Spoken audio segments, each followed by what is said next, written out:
fisherman pulls a 500-pound halibut through 2.5 meters of Alaskan ice. It's worth $4,000, but his hands are frostbitten and he hasn't slept in 36 hours. This isn't fishing.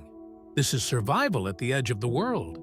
Picture standing on frozen ocean in -40 degrees, where ice groans beneath you, and every step could mean death.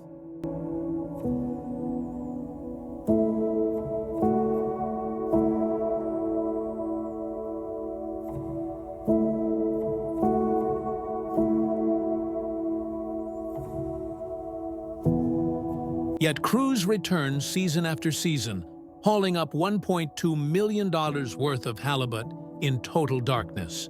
But here's what nobody asks. How do they locate these giants under solid ice? What secret method keeps them alive? Stay until the end. Section 4 reveals the shocking truth.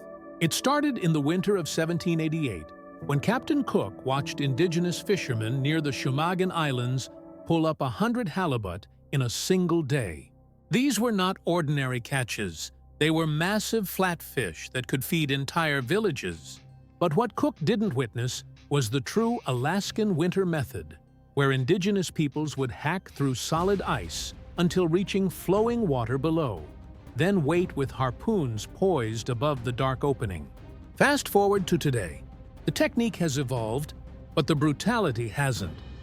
Modern ice fishermen use gas-powered augers to drill through 2.5 meters of frozen ocean, a process that takes 45 minutes and leaves you drenched in sweat, despite the freezing cold.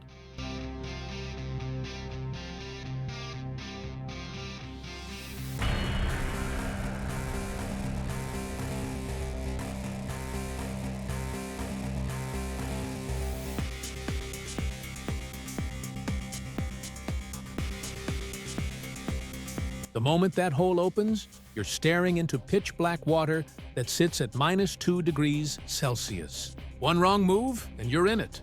But here's what makes this operation insane. Halibut don't swim near the surface.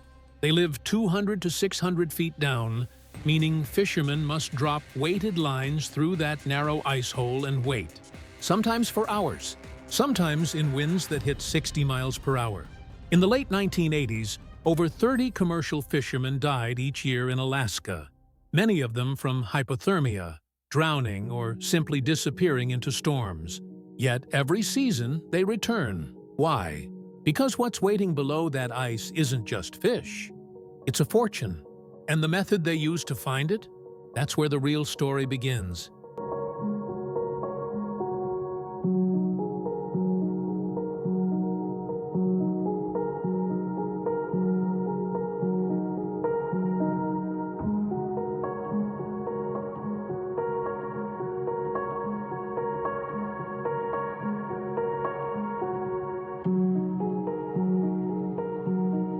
Here's what most people don't understand.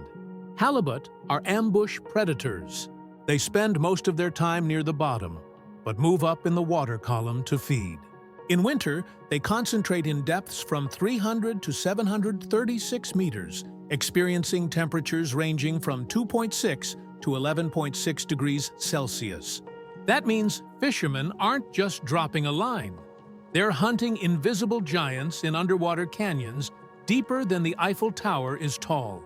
But how do they know where to drill? This is where technology meets madness. Modern crews lower underwater sonar systems through the ice hole before setting lines. Alaska fisheries now rely almost entirely on imaging sonar, which has replaced older Bendix systems. These devices send acoustic pulses into the darkness, painting a picture of what's below. When a halibut appears on the screen, it shows up as a massive shadow, sometimes 4 feet wide, hovering just above the seafloor. The trick is timing. Halibut undergo seasonal migrations, moving to deeper waters in fall and winter for feeding. That's when they're hungry and aggressive. Drop your bait at the wrong depth, and you'll wait for hours in -40 degrees for nothing. Drop it in their feeding zone, and you might hook a creature worth more than a used car.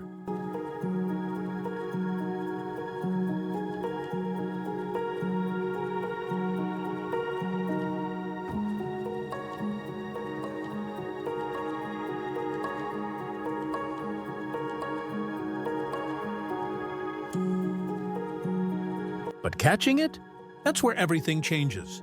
Because pulling a 500-pound fish through an 18-inch hole in the ice isn't just difficult, it's where people die. The moment a halibut takes the bait, everything changes. Your line screams off the reel. A 109-pound halibut can take 4 hours to reel in, and that's through an ice hole barely 18 inches wide. Now imagine one that weighs 500 pounds. First, you fight the fish. Anglers take turns, passing the rod back and forth because no single person can handle the strain for that long. Your arms burn. Your back locks up. The line cuts into frozen gloves. One wrong move and the fish snaps free, taking your $4,000 payday with it.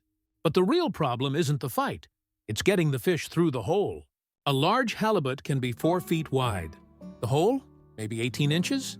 Fishermen have to drill additional holes with augers to widen the opening, all while keeping the line taut and the fish hooked. Imagine doing this in -40 degrees with frozen hands and a fish thrashing below you that weighs more than a refrigerator.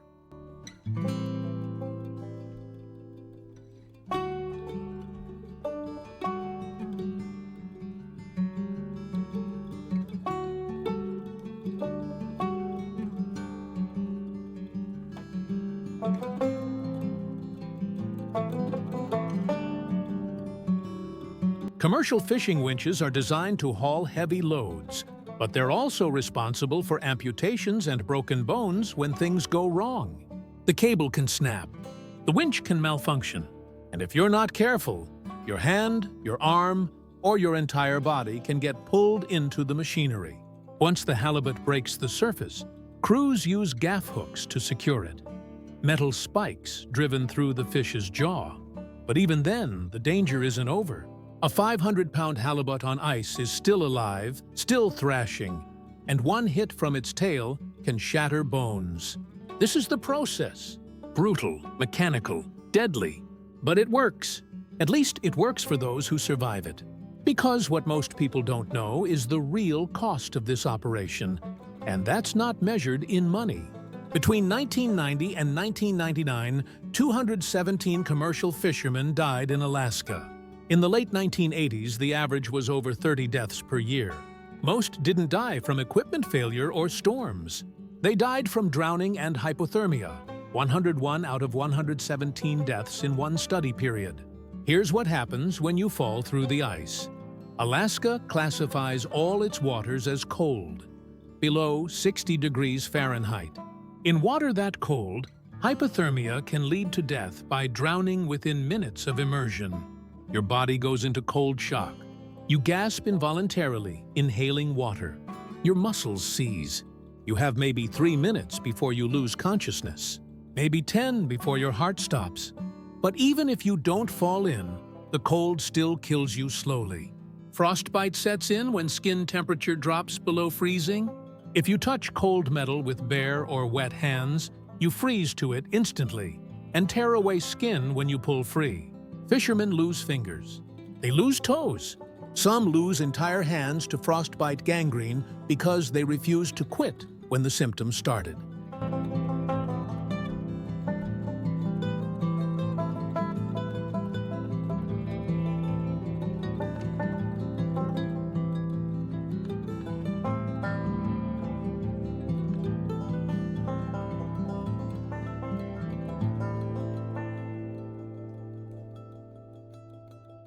And then there's the machinery. On-deck injuries account for 12% of deaths. Crushed limbs, severed fingers, bodies pulled into winches. You're working with frozen cables under tension that can snap and cut through bone. One crew member gets distracted, one hand slips, and suddenly there's blood on the ice, turning black in the cold. This is the reality nobody talks about. The $1.2 million sounds incredible until you realize what it costs to earn it. But despite all this, despite the deaths, the injuries, the constant threat, they keep coming back.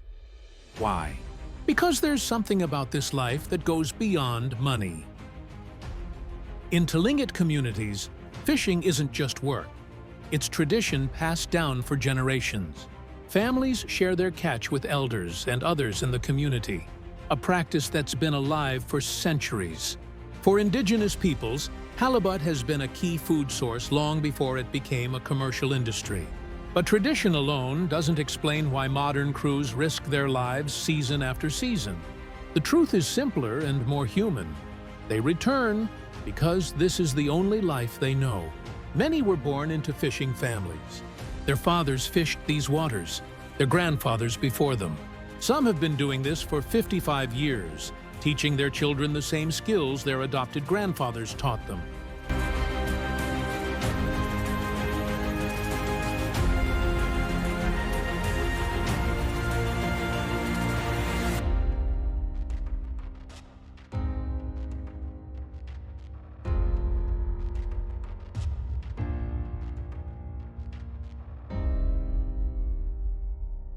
Yet the future is uncertain.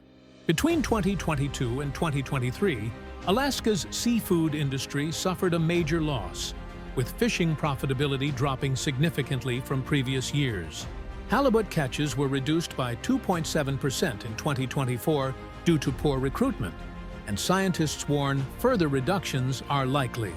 Climate change is pushing fish populations further north than previously predicted, forcing fishermen to travel even deeper into dangerous waters. Still, every winter, they drill through the ice. They drop their lines into darkness. They haul up fortunes that could kill them. Because beneath that frozen ocean isn't just $1.2 million worth of halibut, it's identity, legacy, and survival. And for some, that's worth more than money. That's worth everything.